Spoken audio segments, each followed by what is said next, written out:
Pemirsa, KPK diduga menangkap Wakil Menteri Ketenagakerjaan Immanuel Ebenezer atau Noel bersama 13 orang lainnya.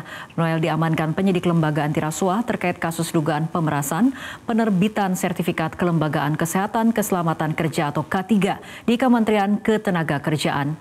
Wakil Ketua KPK Fitroh Rohcayanto menyebutkan kasus ini nilainya besar dan sudah berlangsung sejak lama. Lalu bagaimana dengan status hukum Noel? Berikut ulasannya dalam Top Review.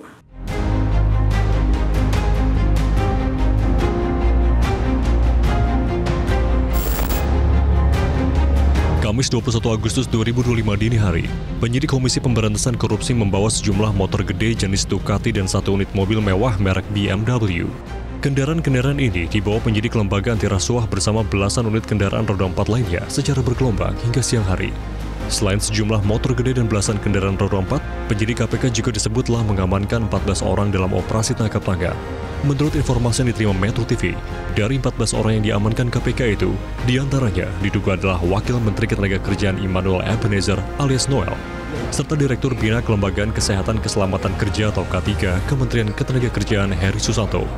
Namun saat itu pemimpin KPK yang tiba di Gedung Merah Putih mengaku belum mengetahui jelas dari mana sejumlah moge dan kendaraan roda 4 diangkut oleh penyidik. Saya belum dapat laporan, bro. Oh gitu ya? Siap, berarti baru siap. Juga dari C1. Oke, siap.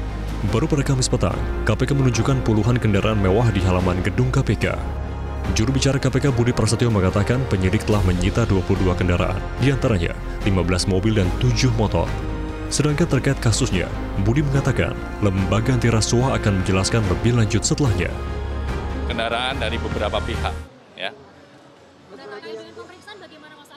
Ya, masih dilakukan pemeriksaan, jadi belum bisa kami sampaikan saat ini. Ya, nanti kami akan update. Kalau OTT itu jam berapa kemarin malam Rabu malam? Rangkaian, jadi nanti detailnya, kronologinya nanti kami akan sampaikan saat konferensi pers. Oke ya? Ada berapa orang? Ada berapa orang? Kenapa, Mas? Dari 14 itu ada penyelenggara negara dan Ya, betul. Ada penyelenggara negara, ada juga pihak swasta. Ya.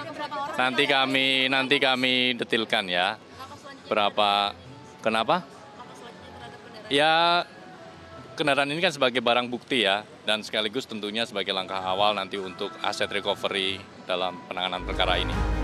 Sementara melalui keterangan tertulis, Wakil Ketua KPK Fitroh Rohcayanto menjelaskan puluhan kendaraan itu merupakan hasil operasi tangkap tangan pada Rabu 20 Agustus 2025 dalam kasus dugaan pemerasan penerbitan sertifikat keselamatan dan keselamatan kerja atau K3 di Kemenaker. Fitroh membenarkan, dari belasan orang yang diamankan, salah satunya adalah Wamenaker Immanuel Ebenezer. Kasus dugaan pemerasan penerbitan sertifikat K3 Kemenaker ini nilainya besar dan sudah berlangsung sejak lama. Terkait OTT KPK yang diduga melibatkan Wamenaker Immanuel Ebenezer, Menteri Sekretaris Negara Prasetyo Hadi mengatakan pemerintah prihatin karena ada anggota Kabinet Merah Putih yang ditangkap oleh Komisi Rasuah. Presiden Prabowo Subianto sendiri mempersilahkan KPK menjalankan proses hukum. Prasetyo pun kembali mengingatkan pesan dari Presiden Prabowo yang meminta agar anggota Kabinet Merah Putih berhati-hati dan tidak menyalahgunakan amanah. Karena itulah kami menyatakan keprihatinan yang mendalam. Akan tetapi Bapak Presiden sudah mendapatkan laporan dan beliau menyampaikan bahwa itu ranah hukum. Beliau menghormati proses di KPK dan dipersilahkan untuk proses hukum itu dijalankan sebagaimana mestinya. Dan apabila nanti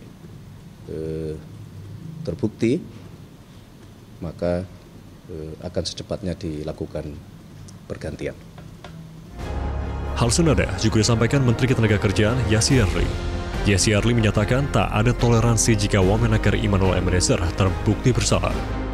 Tentu semua harus ada berbasis bukti, ya. Dan saya jamin kalau ada bukti dan kemudian itu ya benar, ya, tidak ada toleransi. Tapi sekarang tentu kita praduga tidak bersalah dulu. Ya. Jadi begini, sertifikasi K3 ini memang melibatkan pihak PJK3 sebagai mitra. Nggak mungkin pemerintah sendiri yang melakukan sertifikasi. Jadi melibatkan PJK3, disitulah kita harus pastikan bahwa mereka itu punya komitmen ya kita sudah lakukan itu. Bahkan kemarin saya sampaikan PJK 3 yang belum melakukan komitmen ulang fakta integritas kita tahan dulu izinnya. Sudah tahan. Tapi tetap ya ini kan proses dari suatu sistem yang sudah lama ya. Jadi memang perbaikan itu butuh upaya-upaya yang kemudian harus lebih intens lagi, dan inilah yang terus menjadi PR kami ke depan. Mantan pimpinan KPK Saud Sitomorang meminta publik tidak buru-buru berasumsi dan sebaiknya menunggu keterangan pers yang akan disampaikan lembaga anti rasuah. Menyoal kasus dugaan pemerasan penerbitan sertifikat K3 di Kemenaker, Saud menyayangkan hal ini menjadi proyek bancakan korupsi. Karena pengalaman menunjukkan bahwa orang yang dipanggil, diajak ke KPK itu belum tentu juga dia akan, kalau katakan ini kan ada berapa puluh orang yang diajak tuh. Nanti kita tunggu aja expose-nya. Udah menyangkut sertifikasi, kalau kita sebut ini sertifikasi adalah untuk keselamatan dan kesehatan kerja, ini sebenarnya sangat disayangkan. Jadi kalau kita lihat bagaimana sebenarnya perizinan itu bisa dijadikan sebuah isu transaksional, yang menarik adalah sebenarnya ini kan lebih kepada sesuatu yang intangible sebenarnya. Jadi kalau kita bicara kalau itu kerugian negara dalam kaitan kelapa sawit atau apalah katakan gitu ya, itu masih bisa diukur. Artinya tangible.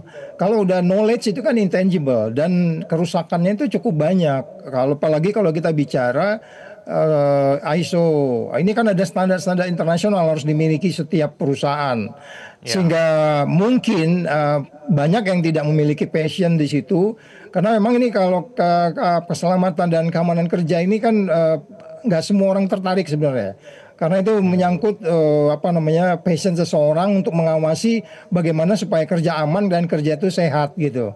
Nah, sehingga kemudian kalau kita lihat pintu masuknya, kenapa ini menjadi transaksional? Bisa jadi jangan-jangan juga ada ini kan dia harus ikut pendidikan nih. Ya kan? Apakah memang dilakukan seperti itu? Dia nggak ikut pendidikan, tapi kemudian diberi sertifikat, saya nggak paham.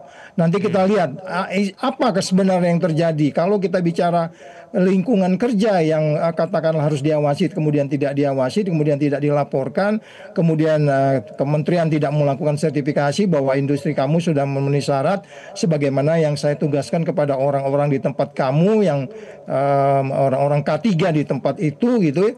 Nah, mungkin bisa jadi di sana isu transaksionalnya. Nanti kita lihat saja. Bagaimana nasib Wamenaker Immanuel Ebenezer? Berdasarkan aturan, KPK memiliki waktu 1x24 jam untuk menentukan status hukum Immanuel Ebenezer bersama 13 orang lainnya yang terjaring OTT. Untuk itu, mari kita tunggu keterangan pers KPK. Jelajahi cara baru mendapatkan informasi. Download Metro TV Extend sekarang.